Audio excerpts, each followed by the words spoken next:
ये कहानी यूपी के एक ऐसे नेता की है जिसने एक अदाकारा के अंडरवियर का कलर बता दिया और खुले मंच पर यह कहा कि जयाप्रदा खाकी कलर का अंडरवियर पहनती। इस बयान का मतलब क्या था और योगी ने आजम खान को मिट्टी में कैसे मिला दिया? पूरी कहानी क्या है? आप आजम खान को मानते हैं या उनके विरोध में रहते हैं? दोनों को यह पूरी कहानी सुननी चाहिए।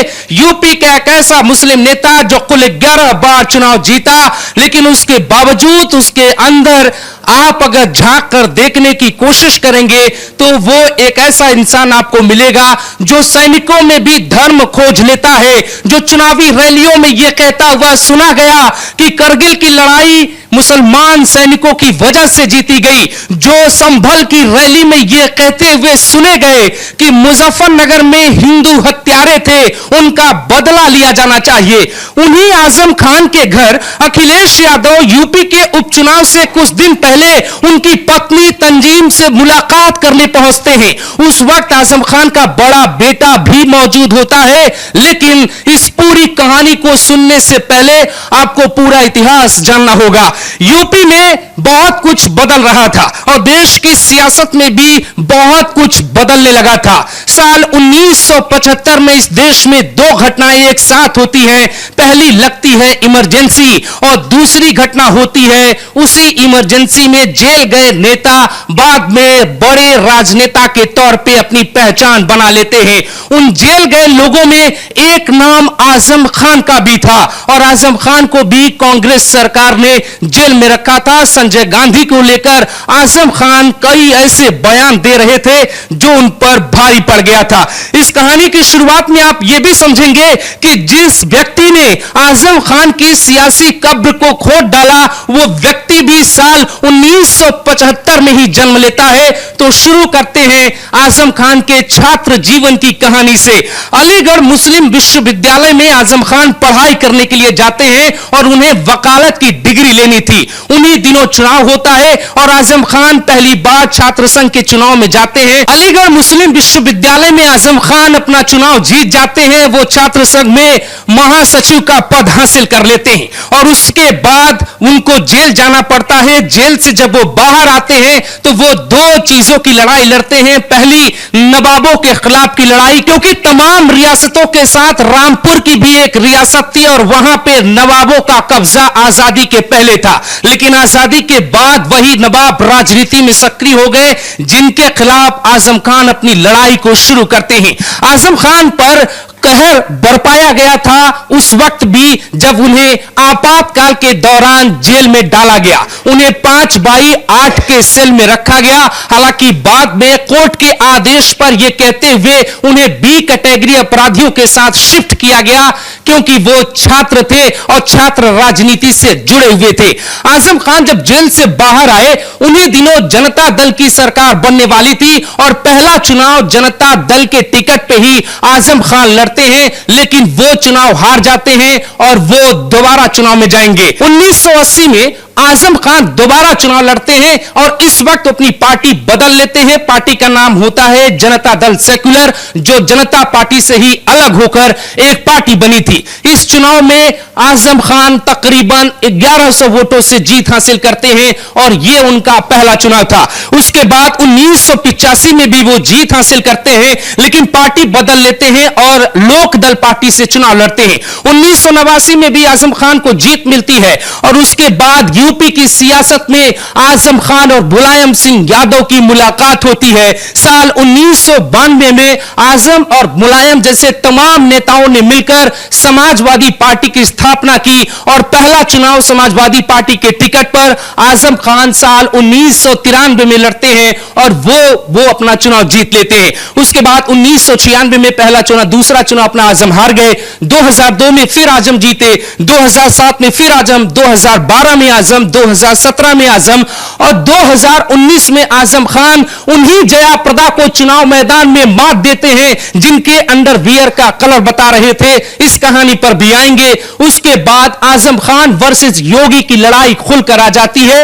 योगी आदित्यनाथ और आजम खान का इतिहास पढ़ने पर आपको मिलेगा कि योगी को नमाज पढ़ने की सलाह आजम खान ने दी थी और आजम खान को सलाह योगी आदित्यनाथ ने भी दी थी कि जो सूर्य नमस्कार का विरोध करते हैं उन्हें समुद्र में डूबकर मर जाना चाहिए। यह लड़ाई इतनी छोटी नहीं थी जितने छोटे छोटे ये बयान दिए जा रहे थे। यूपी में योगी आदित्यनाथ को मिटाने के लिए मुलायम सिंह यादव ने अगर किसी को जिम्मेदारी दी थी उनका नाम था आजम खान। आजम खान पश्चिम की राजनीति के बहुत बड़े राजनेता बन चुके थे, लेकिन वो पूर्वांचल के गढ़ में अपना सिक्का जमाना चाहते थे। पूर्वांचल में उन दिनों यूपी में योगी का उदय हो रहा था और आजम खान वर्सेस योगी की कई बातें इतिहास में आपको देखने को मिल जाएंगी।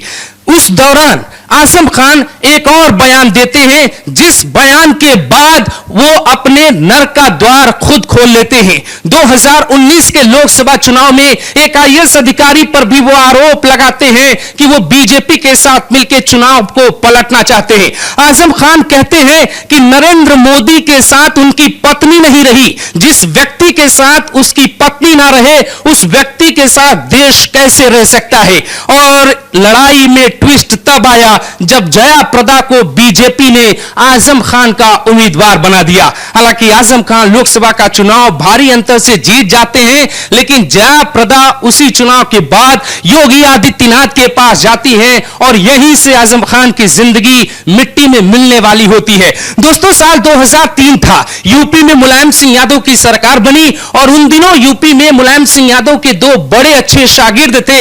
एक का नाम था अमर सिंह, दूसरे का नाम था आजम खान। 2004 में आजम खान की सीट से ही यानी कि उनके जिले से ही जया प्रदा को चुनाव लड़ाने का सिलसिला शुरू होता है। ये पैरवी करते हैं अमर सिंह। मुलायम सिंह यादव को समझाते हैं कि मुस्लिम बहुल सीट है, वहां से आप किसी ऐसे व्यक्ति को चुनाव में टिकट दीजिए जो आपकी छवि को बदले, क्योंकि उन दिनों तक मुलायम पे आरोप लग चुके थे कि वो मुल्ला मुलायम है और राम मंदिर के साथ कार सेवकों का भी विरोध करते हैं, राम भक्तों पर गोली चलवाते हैं।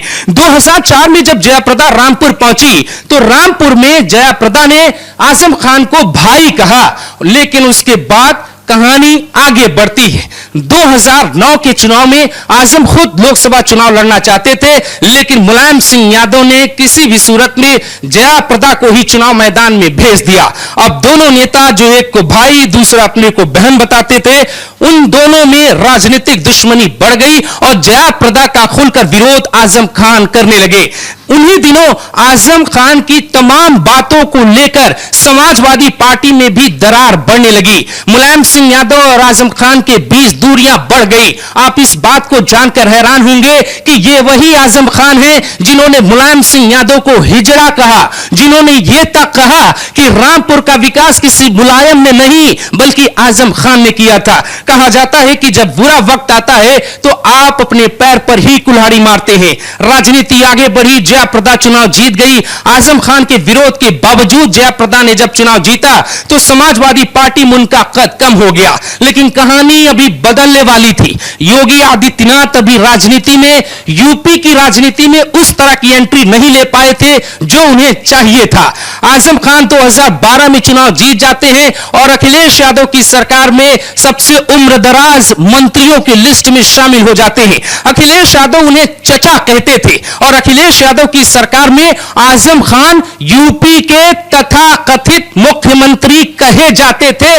कई फैसलों पर अखिलेश यादव से ज्यादा दबाव आजम खान का हुआ करता था।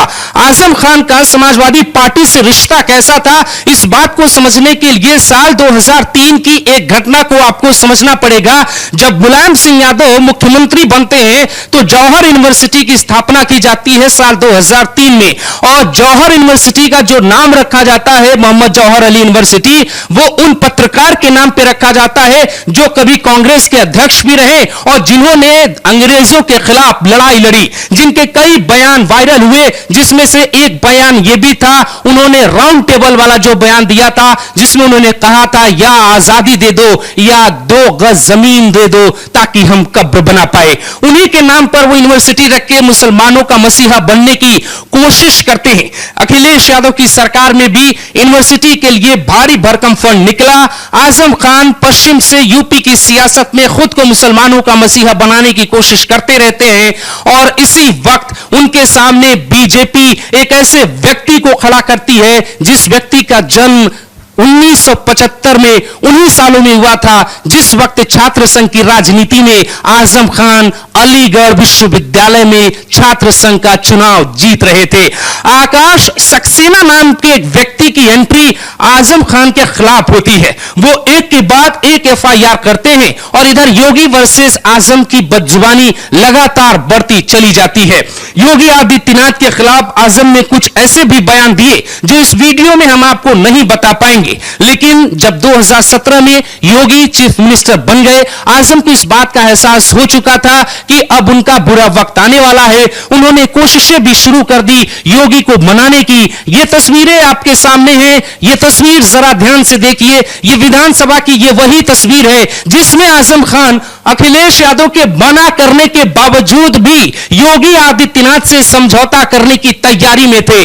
बार बार आजम खान योगी का हाथ पकड़ते और योगी अपना हाथ छुड़ाते। इसी के ठीक 2 साल बाद जब लोकसभा चुनाव हुआ और जया प्रदा को बीजेपी ने अपनी पार्टी में शामिल कराया, जया प्रदा ने ही आजम खान की पूरी कुंडली योगी आदित्यनाथ को सौंपी। जया प्रदा ने ही बताया कि यह व्यक्ति जिसको मैं भाई बोलती थी वो खिलजी है, ये मेरा बयान नहीं है। ये एक चुनावी मंच पर जया प्रदा ने खुद कहा था साल 2018 में एक फिल्म को आधार बना के कि आजम खान यूपी का खिलजी है। ये वही आजम खान है जिन्हें जया प्रदा कभी भाई बोला करती थी।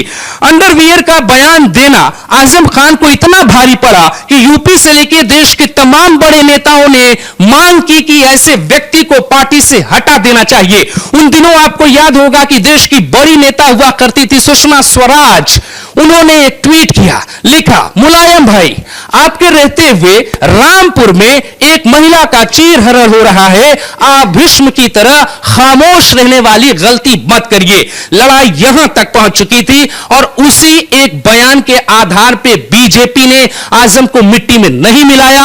आजम को मिट्टी में मिलाने की शुरुआत होती है जो उन्होंने बयान दिया चुनावी मंच से नरेंद्र मोदी के खिलाफ। उसी बयान पे उन्हें 3 साल की सजा सुनाई जाती है, 27 महीने जेल में डाला जाता है। उसके बाद जब वो बाहर आए, जेल से ही नामांकन भरा और उन्हीं दिनों वो चुनाव जीत भी गए। जेल से एक बार बाहर भी आते हैं, आजम खान नहीं बदलते हैं। आजम खान यूपी पुलिस से भी भिड़ जाते हैं। वो समझाने की कोशिश करते हैं कि उनको दबाया जा रहा है, लेकिन इस पूरी कहानी को सुनाने के पीछे का मकसद क्या था? मकसद ये है कि जरा आजम खान के बयानों की लिस्ट आपको सुनवाते हैं, आप जरा ध्यान से सुनिए। साल 2016 में यूपी के बुलंदशहर में एक बड़ी घटना घटी थी। समाजवादी पार्टी की सरकार थी, एक महिला और उसकी बेटी के साथ जघन्य अपराध हुआ था। उसी वक्त रामपुर के बड़े नेता आजम खान ने उस घटना को सामान्य कहते हुए यह कह दिया था कि यह तो बीजेपी द्वारा प्रायोजित है। इस बात के लिए उन्हें सुप्रीम कोर्ट में माफी मांगनी पड़ी। मुजफ्फरनगर दंगों को लेकर संभल की एक रैली में आजम खान कहते हैं कि जिन हिंदुओं ने मुसलमानों पे हाथ उठाए वो काफिर हैं और वो हत्यारे हैं, उनका बदला लेना होगा। ए बुज़दिले उठो, हाथों को मजबूत करो, वार करो, बताओ कि तुम कौन हो। एक बयान वो और देते हैं, ये कहते हैं कि जया प्रदा का नाम लेकर कि इस शरीर को हमने किसी को भी छूने नहीं दिया। इस बयान का मतलब क्या था ये बखूबी सब समझ सकते हैं। मुलायम सिंह यादव और समाजवादी पार्टी के संस्थापक रहे आजम खान एक और बयान देते हैं जिसके बाद उनकी कहानी यूपी की सियासत से खत्म हो जाएगी। वो इसलिए खत्म हो जाएगी क्योंकि योगी आदित्यनाथ ने उन्हें कुछ इस तरीके से राजनीतिक हाशिए पिला के छोड़ दिया जहां से वो चाहे तो दोबारा राजनीति में एंट्री नहीं ले पाएंगे। राजनीति में आजम खान का नाम इसलिए भी बड़ा रहा क्योंकि जिन दिनों यूपी में मुसलमानों की सियासत सियासत पे जोर दिया जा रहा था, उन दिनों आजम खान की पकड़ जमीन पे बहुत बेहतर थी। लेकिन जैसे ही भगवा रंग यूपी की सियासत में चढ़ा, आजम खान का रंग धीरे धीरे उतरने लगा। योगी आदित्यनाथ को लेकर उन्होंने एक जानवर से तुलना करने की कोशिश की थी। दुश्मनी की लकीर अब बहुत दूर तक जा चुकी थी। अंजाम और परिणाम पर बात होनी थी। योगी ने एक साथ 84 मुकदमे लिखवा डाले, जिसमें से बकरी चोरी, किताब चोरी, छोटे मोटे चोरी के कई मुकदमे लगाए गए। आजम खान पर सबसे गंभीर जो मुकदमा लगाया गया वो मुकदमा था रामपुर की जमीनों पर कब्जा करके यूनिवर्सिटी बनाने का।